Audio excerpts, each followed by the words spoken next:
Hello dear students, today we will have the derivation of time independent Schrödinger equation. This is one dimensional time independent Schrödinger equation.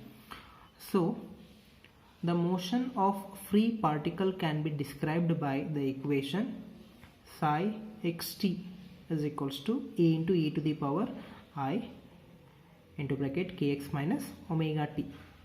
So psi is the wave function which describes the behavior of a particle which is moving in one dimensional with respect to t.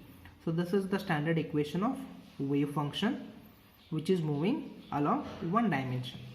Now differentiating above equation with respect to t, we will get d psi divided by dt is equals to minus I omega a into e to the power of I kx minus omega t.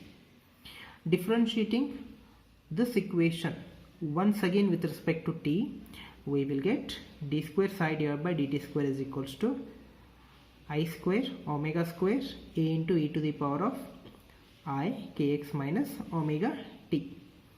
So here I square value is minus 1, therefore we can write minus omega square a into e to the power of I kx minus omega t, or this a into e to the power of I kx minus omega t is nothing but psi. That is the reason in place of this we can write it as psi. So this is our equation number 1. Now the expression for traveling wave is given by, the standard expression for traveling wave can be given as d square y divided by dx square is equals to 1 by v square d square y divided by dt square, where y is the displacement. Now replacing this y by psi, since psi is our wave function, we can write d square psi divided by dx square is equals to 1 by v square d square psi divided by dt square. Now substituting the value of d square psi divided by dt square from equation 1. So from equation 1 we have got d square psi divided by dt square. So that value we are going to substitute in this equation. So we can write d square psi divided by dx square is equals to 1 by v square minus omega square into psi. Now d square psi divided by dx square is equals to minus omega square divided by v square into psi is equals to, we know that this omega is nothing but 2 pi nu.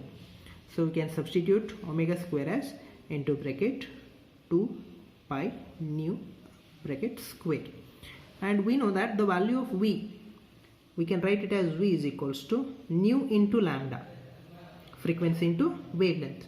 So we can write nu into lambda bracket square into phi. So this we can write it as minus 4 pi square divided by lambda square, because this new square and this new square will get cancelled, into psi is equals to. So this is our equation number 2.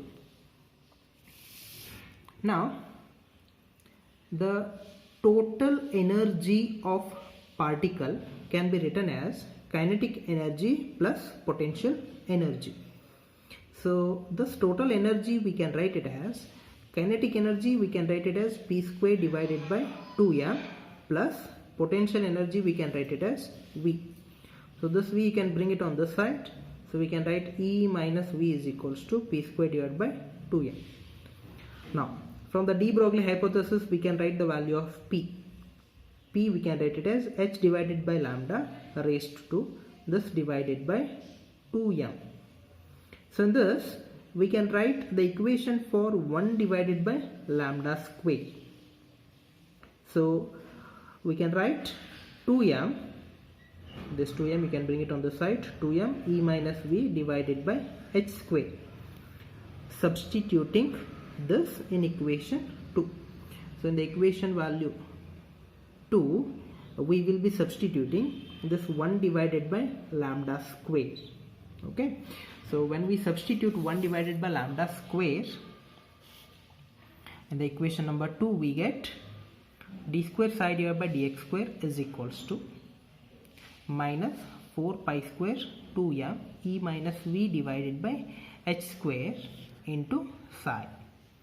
So here when we simplify it, it will become 8 pi square m e minus v divided by h square into psi, or d square psi divided by dx square plus 8 pi square m e minus v divided by h square into psi is equals to 0. So this is known as Schrödinger time independent wave equation, but this is for one dimensional.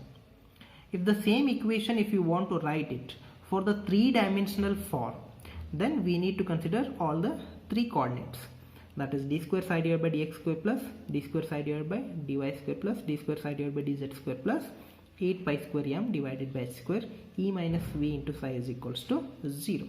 This is the three-dimensional Schrödinger wave equation. Thank you.